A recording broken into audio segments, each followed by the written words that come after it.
Yo, what's up guys? This is Chucks and welcome to Cakra di Negara. Beberapa dari kalian mungkin sudah pada menonton video YouTube Rewind Indonesia 2020. Dan saat video ini diupload, mungkin sudah ada puluhan atau bahkan ratusan orang yang sudah membuat video reactionnya. Tapi, sudah adakah orang yang membedah video ini? Yes, it could be me. Namun sebelumnya buat teman-teman yang bertanya, Bang, channel yang lama kemana? Bang, kok update-nya di channel yang baru ini? Itu semuanya sudah dibahas di video intermezzo video sebelum ini. Jadi kalian yang nonton aja lah, cari tahu di sana lah kenapa gua bikin channel baru lagi gitu. Oke, langsung saja, nggak usah pakai babi bu bebo. So let's shopping it.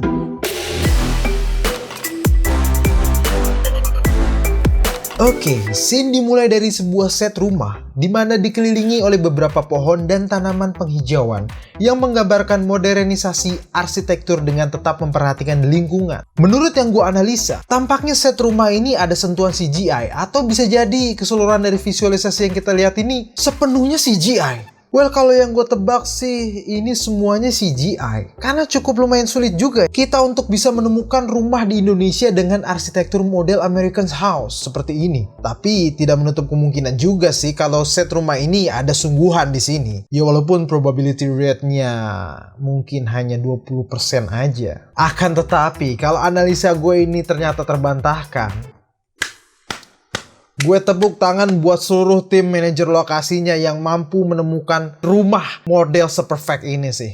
Di seluruh video ini gue akan mencoba memfilosofikan dari apa yang ada di otak Chandra Leo dan Aulion. Kenapa mereka memilih set rumah dengan model American House seperti ini? Yang pertama, Chandra Leo dan Aulion ingin memperlihatkan ada banyak aktivitas di dalam rumah yang bisa diambil hanya dengan satu angle saja. Nah, rumah dengan model American House seperti ini sangat cocok untuk yang sutradara inginkan. Karena di sini kita bisa melihat ada berbagai macam aktivitas di luar rumah yang terkesan hening, namun ramai di dalam. Yang kedua, filosofi rumah sebesar ini adalah merepresentasikan negara Indonesia, di mana ada banyak peristiwa-peristiwa yang menarik dan beragam di dalam negeri kita sepanjang tahun 2020 ini. Rumah ini digambarkan besar, kokoh, dan dikelilingi oleh pepohonan yang dimana filosofinya di sini adalah Indonesia merupakan sebuah negara yang memiliki banyak hutan dan kekayaan alam. Lalu kemudian kita dibawa ke sebuah koridor atau kita sebut saja nama set ini adalah Trending Room. Di mana di sini digambarkan ada seorang anak kecil yang baru saja memasuki rumah tersebut dan sedang mengamati beberapa layar. Lalu dia hendak ingin meninggalkan area Trending Room tersebut untuk melihat ada apa lagi sih di dalam rumah itu. Namun di sini kita malah diperlihatkan bahwa anak kecil itu tampaknya mengalami looping yang terus-menerus kembali ke tempat awal di mana dia memasuki rumah. Hingga kemudian dia disapa oleh Chandra Leo dan Nessie Judge. Kamu lagi ngapain? Habis nonton maling dikebukin sampai babak belur. Dan jika kita perhatikan, kalau dilihat dari set Trending Room ini, sepertinya ini menggunakan teknik perspective illusion. Di mana teknik ini dibikin seolah-olah ada dua sudut angle yang berbeda.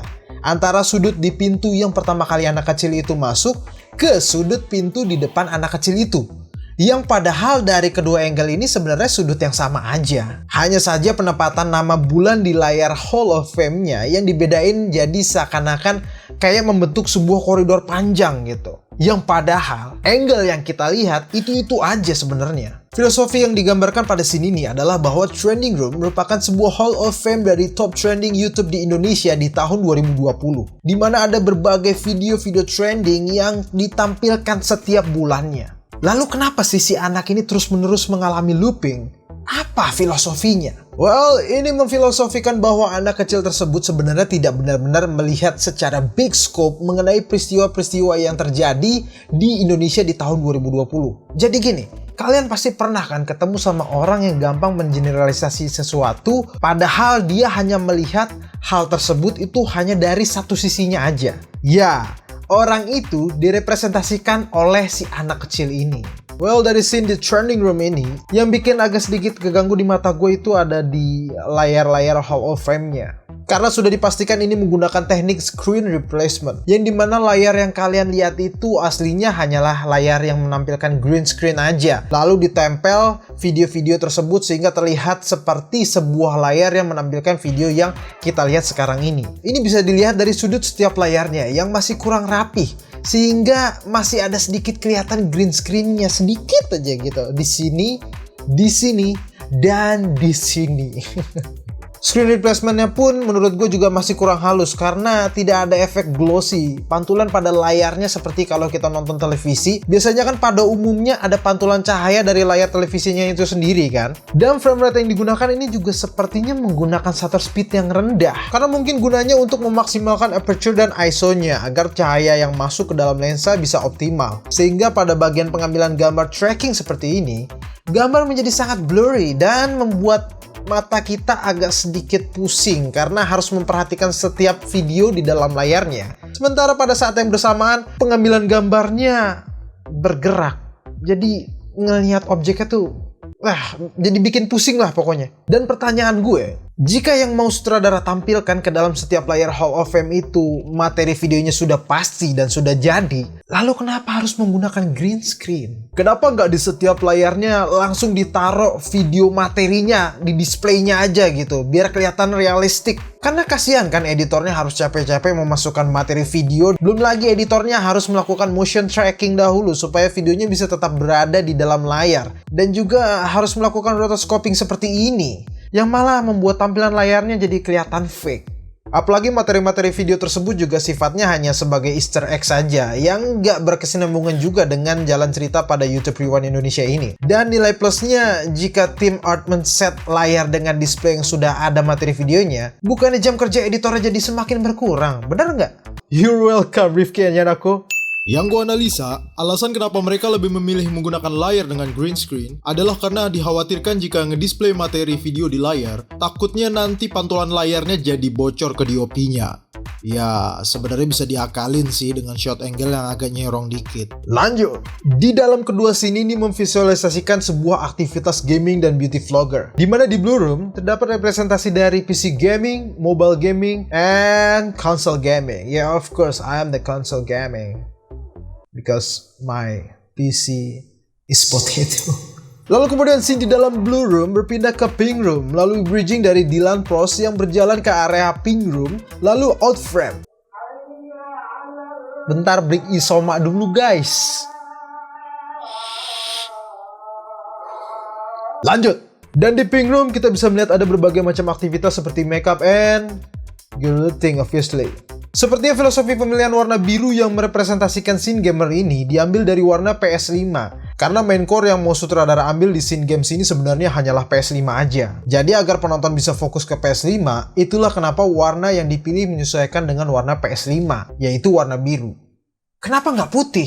Karena warna putih tidak merepresentasikan dari aktivitas yang berbau entertainer. Warna putih lebih memfilosofikan ketenangan, kesunyian, kesucian, dan ketentraman. Ya sama aja sih sama ketenangan ya. Dan itu pastinya sangat kontradiktif dengan gamers yang lalu pastinya kalian sudah tahu kan kenapa pemilihan warna pink menjadi representasi dari scene beauty vlogger. Yes, it's because girly things. No wonder why the color pink was pink, isn't it? Simple as that. Kemudian scene beralih ke Pillow Challenge yang pernah trending dengan hashtag Quarantine Pillow Challenge, di mana challenge tersebut mengharuskan si cewek untuk menggunakan ikat pinggang yang disertai dengan bantal di depannya, namun dalam keadaan naked. Dan sayang sekali di sini nih talentnya tidak beneran naked. Lanjut. Lalu scene beralih ke template meme LinkedIn, Facebook, Instagram, dan Tinder yang sempat trending di mana pada waktu itu konteks meme-nya lebih kayak challenge foto profile aja gitu. Lalu punchline-nya ada di bagian Tinder yang kebanyakan orang menaruh foto yang menurut mereka super attractive. But honestly, it was horrible. Tak lupa juga di bingkai ini diapit oleh kedua selebriti dari Korea yang banyak digandrungi oleh kaum wanita pada tahun 2020 ini. Ayo, coba tebak siapa kedua orang Korea itu? Komen di bawah coba. Next scene. Di scene selanjutnya atau kita bisa sebut saja di set ini adalah Yellow Room. Di Yellow Room ini, aktivitas yang divisualisasikan ialah K-pop dance dan kuliner. Ya, tidak terlalu kompleks juga sih, story yang ditampilkan di sini hanyalah aktivitas dancing dan kuliner aja, seperti mukbang, kitchen cook, coffee, and many more. Kenapa di sini pemilihan warna untuk scene K-pop dan kulineri adalah kuning? Karena warna kuning merepresentasikan keceriaan dan ketertarikan terutama pada food and beverage. Sebab tanpa kalian sadari, sebenarnya banyak di luar sana restoran-restoran terkemuka yang menggunakan warna merah dan kuning pada logo dan desain arsitekturnya. Sebenarnya ini bukan karena si pemiliknya itu suka warna kuning atau merah, melainkan pemilihan warna menurut psikologinya yang cocok untuk usaha food and beverage adalah merah dan kuning. Karena warna merah cenderung dapat membangkitkan gairah dan rasa lapar. Sedangkan warna kuning cenderung identik seperti keceriaan, ramah, dan ketertarikan. Oleh sebab itu di sini ini pemilihan warna yang cocok ya memang warna kuning. Kenapa nggak merah? Karena jika tema yang mau dimasukkan adalah K-pop dan kuliner, namun pemilihan warna pada setnya adalah merah, maka euforianya akan menjadi mati pada bagian K-pop dance-nya. Dari yang tadinya looks-nya pengen kelihatan ceria, tapi malah jadi... Bawa pesan ini ke persekutuan. Karena warna merah tidak identik dengan filosofi keceriaan seperti yang kita lihat di sini, guys. Dimana pada scene ini, mood yang ingin ditonjolkan adalah semangat dan passionate. And yeah, it's yellow. Jadi kalian gak usah heran kenapa SpongeBob karakternya itu dibikin ceria banget. Oke, kita berlanjut ke scene horor, atau kita bisa sebut saja nama set ini sebagai Red Room. Di sini nih memvisualisasikan beberapa YouTuber horor yang sedang diskusi cerita horor. YouTuber horor yang sedang diskusi cerita horor. Oke, repetitif. Dengan lighting redup yang seolah-olah berasal dari cahaya bulan purnama. Filosofi pemilihan warna merah dengan dibalut palet warna hitam merepresentasikan gairah, amarah, misterius, gotik, dan mistis. Sehingga ini membuat perpaduan warna tersebut pas untuk scene yang bertemakan horor atau hal-hal yang berbau satanis. Hai semua, nama gue Wing dan terima kasih telah memberikan gue kesempatan untuk menemani Malam Jumat. Kemudian scene beralih ke Orange Room, di mana di bridging dengan Damian yang melemparkan pesawat-pesawatan ke sebuah bingkai stop motion. Nah, referensi pada stop motion ini menurut analisa gua lebih ke arah trending sepeda. Di mana pada masa pandemi ini, masyarakat kita di Indonesia pada berlomba-lomba bersepeda untuk mengkampanyekan olahraga sehat di tengah pandemi. Padahal sih cuma kebutuhan sosmed aja itu. Lalu kemudian scene beralih ke reference yang sempat trending juga di YouTube, di mana ada seseorang membuat sebuah video nggak ngapa-ngapain selama berjam-jam. Dia cuma duduk doang dan mandangin kamera aja persis seperti yang diperagakan oleh Maenli ini. Dan lalu disambung lagi dengan sekumpulan orang berbaju jumpsuit merah yang mereferensikan dari serial La Casa de Papel atau nama bekennya Money Heist. Di mana serial Money Heist yang tayang di Netflix juga cukup mendapatkan antusiasme penonton di Indonesia bahkan di seluruh dunia sih. Una mattina mi sono alzato, oh vela ciao, vela ciao, vela ciao, ciao, ciao. Kemudian scene disambung lagi dengan Aurel yang mereferensikan uang 75.000 yang dicetak oleh Bank Indonesia pada saat bertepatan HUT RI ke-75 tahun. Lalu scene bridging lagi ke referensi Games Warzone, di mana pada tahun 2020 ini sempat populer dimainkan oleh kalangan mobile gaming, yang di sini diperlihatkan juga YouTuber filmmaker dari Mindplay Studio yang pernah membuat film pendek tentang Games Warzone ini, dan mereka berhasil mendapatkan lebih dari 100 juta views dalam kurun waktu kurang dari 6 bulan. Gokil buat Mindplay Studio. Oke, mari kita bahas filosofi warna orange di sini. Terlihat di scene ini, kita bisa menyimpulkan bahwa di Orange Room, mood and look yang bisa kita lihat adalah kebahagiaan, hobi, dan merdeka dalam berekspresi. Ini tentunya sangat cocok dengan warna orange yang memfilosofikan keindahan, kehangatan, optimisme, petualangan, dan percaya diri. Silakan di googling aja coba filosofi warna psikologi. Psikologi warna. Apalagi warna orange di sini diimbangi dengan perpaduan warna merah yang tadi sudah gue jelaskan filosofi warna merah tuh apa. Oke, kita lompat ke scene yang akan kita kasih nama setnya adalah Among Us Room. Di sini nih tema yang mau ditonjolkan adalah politik. Dimana referensi adegan Among Us yang juga gamenya sempat populer di dunia ini, kita bisa melihat ada reference anggota DPR yang mic-nya dimatikan oleh ketua DPR pada saat sidang paripurna Omnibus Law. Lalu kemudian scene beralih ke reference Mata Najwa yang mengundang kursi kosong untuk Menteri Kesehatan, yang pada saat itu juga cukup trending dan dibicarakan di kalangan netizen di seluruh Indonesia. Lalu ada juga reference Mang Ade Londok yang sempat viral karena bahasa Sunda toksiknya, yang dimana di sini direpresentasikan dengan kalimat yang diucapkan oleh Aukarin.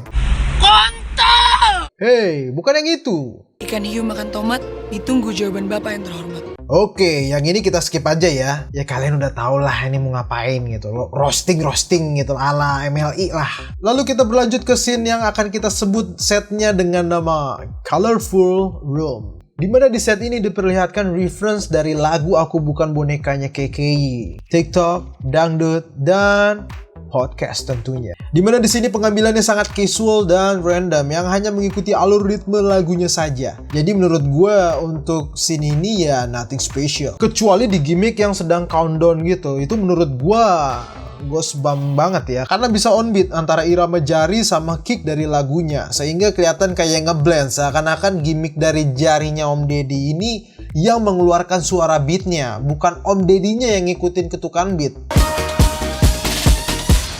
Iya, agak susah dijelaskan sih ya kalau kalian memang bukan video editor. But that's what I mean. Kemudian scene berlanjut ke set yang akan kita namain sebagai Gathering Room. Dimana di sini divisualisasikan oleh seorang wanita dengan didampingi kedua pria yang seperti sedang frustasi gitu. Lalu kemudian datang orang berbondong-bondong menghampiri dan memberikan masker. Filosofi dari scene ini menggambarkan kondisi di tahun 2020 yang selalu saja kita dihadapi dengan berbagai macam kondisi dan kabar buruk. Sehingga wanita tersebut terlihat menggelengkan kepalanya seraya berkata mereka sudah tidak akan sanggup lagi menghadapi kondisi yang sulit seperti ini. Lalu kemudian ada segerombolan orang atau di sini difilosofikan sebagai masyarakat Indonesia yang sedang bergotong royong saling membantu dalam memberikan bantuan kepada mereka yang sedang berjuang di tengah krisis ini.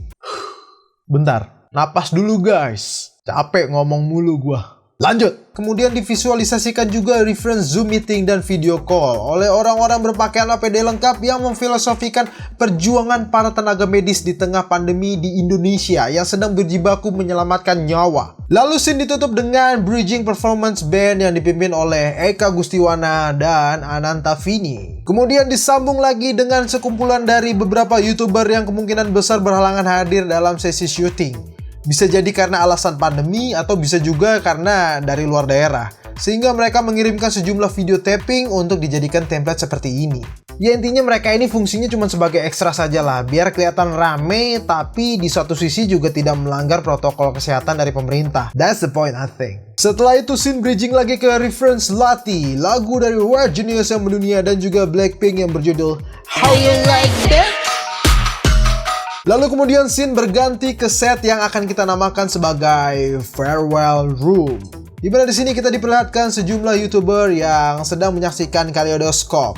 Lalu di barisan belakang kemudian Andovi dan Jovial tampak berbalik badan meninggalkan set Farewell Room. Menurut yang gue analisa di scene ini analisa gue doang loh ya. Message yang ingin disampaikan oleh sutradara adalah Farewell Room ini merupakan representasi dari komunitas YouTuber di Indonesia. Dimana di dalamnya ada banyak kreator-kreator yang berhasil menciptakan karya dan juga video-video trending di YouTube Indonesia yang menjadi memorable hingga saat ini. Kemudian di tengah penayangan kaleidoskop itu, Andovi dan Jovial meninggalkan ruangan yang memfilosofikan bahwa Skin Indonesian 24 akan undur diri dari komunitas YouTube di Indonesia seperti yang kita tahu saat ini. Di sini nih juga ada banyak pertanyaan, kenapa YouTube Rewind 2018 tidak dimasukkan ke dalam kaleidoskop? Ada dua jawaban menurut versi gua. Jawaban halus dan jawaban kasar. Oke, kita menjelaskan jawaban halusnya dulu. Jawaban halusnya ini adalah karya terakhir dari Chandra Leo dan kawan-kawan yang akan mereka berikan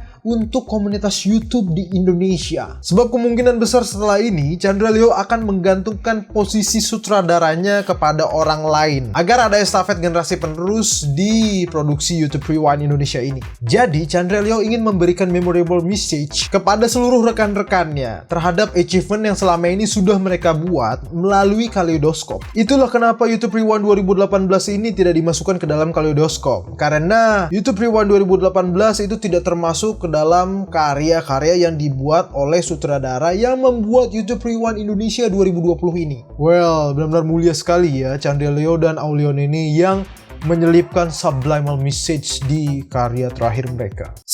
Kalau jawaban kasarnya, YouTube Rewind 2018 terlalu banyak dramanya, sehingga Chandra Leo dan Aulion memutuskan untuk tidak memasukkan YouTube Rewind 2018 karena ini berpotensi akan merusak pesan memorable yang berusaha mereka masukkan di dalam Kaleidoskop ini. Sebab menurut gue, golden scene di seluruh YouTube Rewind Indonesia 2020 ini itu ada di set Gathering Room dan Farewell Room. Dimana di scene-scene ini harus banget kudu wajib menciptakan good impression kepada para penonton. Dan kalau ada YouTube Rewind 2018 di dalam Kaleidoskop, itu dikhawatirkan akan terjadi perdebatan gitu. Seperti kayak misalnya contohnya YouTube Rewind mana yang lebih baik gitu. Terus sutradara YouTube Rewind mana yang lebih bagus gitulah. Nah, inilah yang berusaha ingin dicegah oleh Chandra Leo selaku mastermind dari project YouTube Rewind 2020 ini. Sebab seperti yang kita amati, Chandra Leo itu adalah seorang YouTuber yang ogah nyemplung ke dalam drama.